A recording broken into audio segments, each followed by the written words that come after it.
successfully arrived in Kuala Lumpur. It's a short little 1-hour flight. Took a low-cost carrier, Malindo Airlines.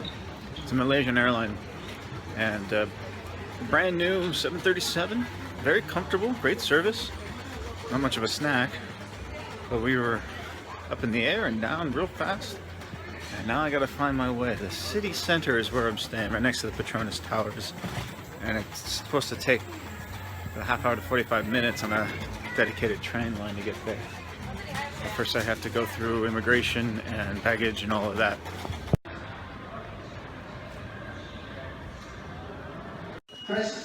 Found the train. It's 55 in local currency.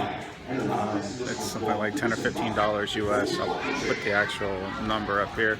And it leaves every 20 minutes. The train back there is a local train. Then they have an express train that takes you straight into Central. From there, I'll figure it out. I don't know it. I know the hotel. I'm right next to the Petronas Towers. It's a very nice 5-star hotel I'm staying in. And I'm exhausted, as you can see. I can't wait to put my head down and crash. Although when I get there, I'll probably wander around. I'd like to see the Petronas Towers tonight before the sun goes down, just to get it out of the way before I travel to the outskirts in the morning. But it's another half an hour, 45 minutes. So even though it's an hour flight with the trains going to and from the airports, immigrations and baggage and currency exchange and all of that, I'm going on about 5 hours total there. That's including the 1-hour delay there was in Singapore. Coming from Changi to this airport, I'm less than impressed. It's not a bad airport, it's clean, it's nice, but I think I got a little spoiled in Singapore, that's for sure. But I'm told that this train ride is actually really pretty. It's all above ground, and you can see the city in the distance as you arrive to it. It should be really cool.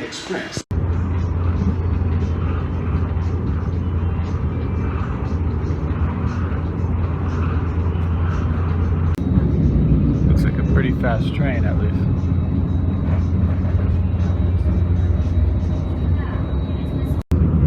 All of these palm tree groves, they're for making palm oil, which is a very, very big industry here. In fact, they're deforesting a lot of the peninsula. This is going on in Indonesia too, in order for to grow these palms for the industry.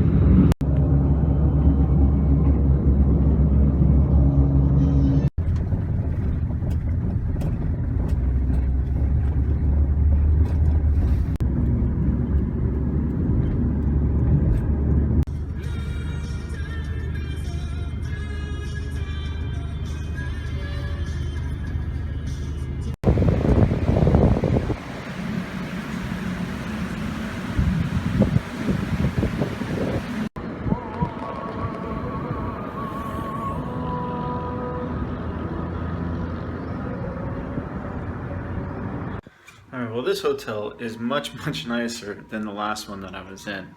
I'm checked into the Hotel Maya, which is a little bit of an older 5-star hotel. I'm sure in its heyday it was one of the better hotels in the area. It's near all the consulates, British consulates right next door. The Petronas Twin Towers, they're like half a block away.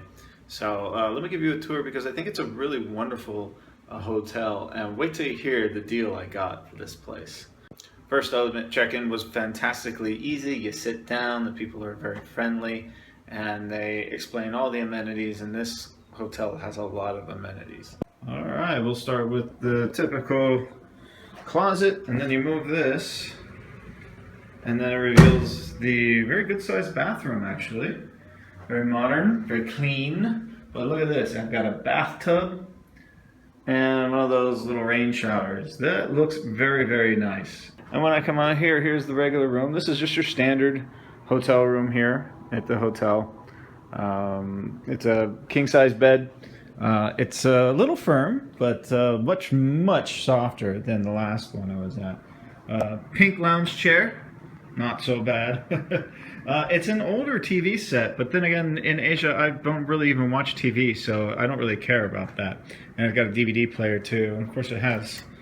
And here you get a little mini fridge and all the goodies.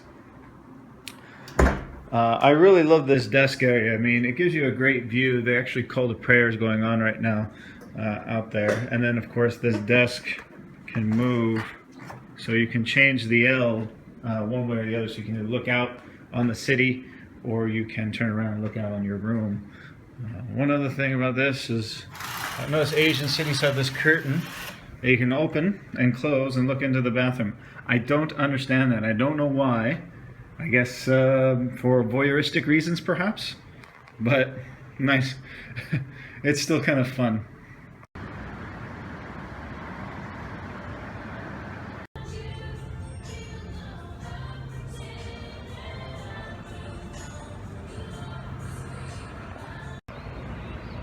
From here you've got a panoramic view of Kuala Lumpur. And this new building right here is being built. It's kind of blocked the view of the Petronas, but you still get one of the towers at least.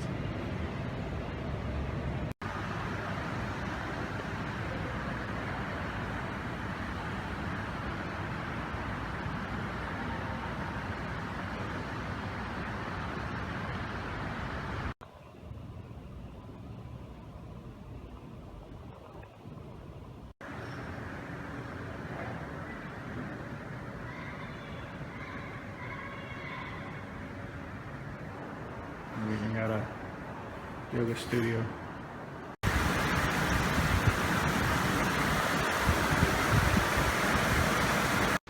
They even have a spa here. You can get a massage. It's a little bit on the pricey side, as they all are, it seems, in hotels.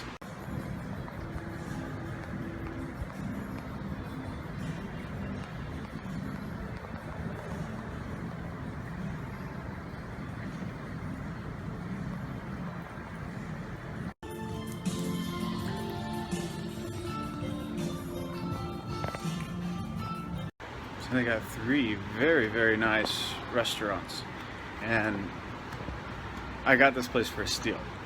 Tried $50 a night. That includes 2 breakfasts, because I'm here for 2 nights. That's pretty awesome, and they're packing up one of the breakfasts for me to go because I gotta leave early on the 2nd day. But the reason why I got this hotel so cheap in the center of town, near everything, is because it's a Sunday and a Monday after the New Year. I'm sure this place is a heck of a lot more expensive and a lot more busy during the regular work week. But when you travel, these little tricks and stuff, you can stay at a place like this for the same price as a Motel 6 back home. And it definitely beats the hell out of that piece of shit place that I was at last night. Now, that hotel had character. That's why I stayed there. I knew the rooms looked like that. I knew they would be small. I knew it would be loud. I knew I wouldn't get a whole lot of rest. But I wanted to be in the center of the action for Chinese New Year's. So that's why I took it for the location. But this place is actually cheaper by about 50% than that last place. I love buildings like this. It's a new theme in residential. It's very urban, but also kind of garden-like. Pretty cool.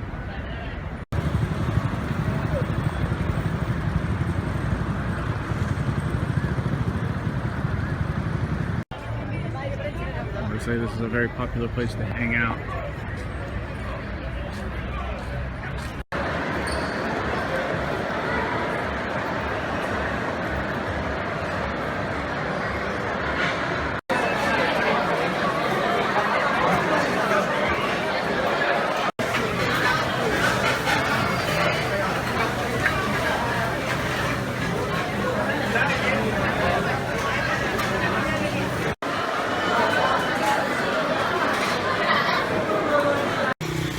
My first impressions of KL are kind of awesome.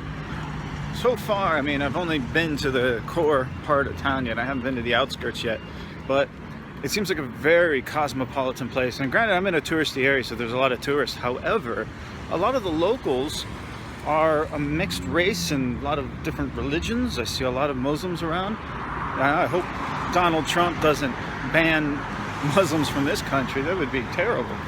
Yeah, everyone speaks English, and as well as maybe 2 or 3 other languages. I mean, it's really amazing. Like I said, the area that I'm in, there's a lot of consulates. It's a very international place because of that reason too. I've also noticed a very big street bike culture here, it seems. You know, in China they have limited to the 125s, which are tiny, and they have those here too. But it seems like there's a lot more young men, regular men riding around on very souped up street bikes, and they're everywhere. Even the small ones are all souped up. It's kind of cool. This is graffiti in KL. Life is an adventure. Sure is.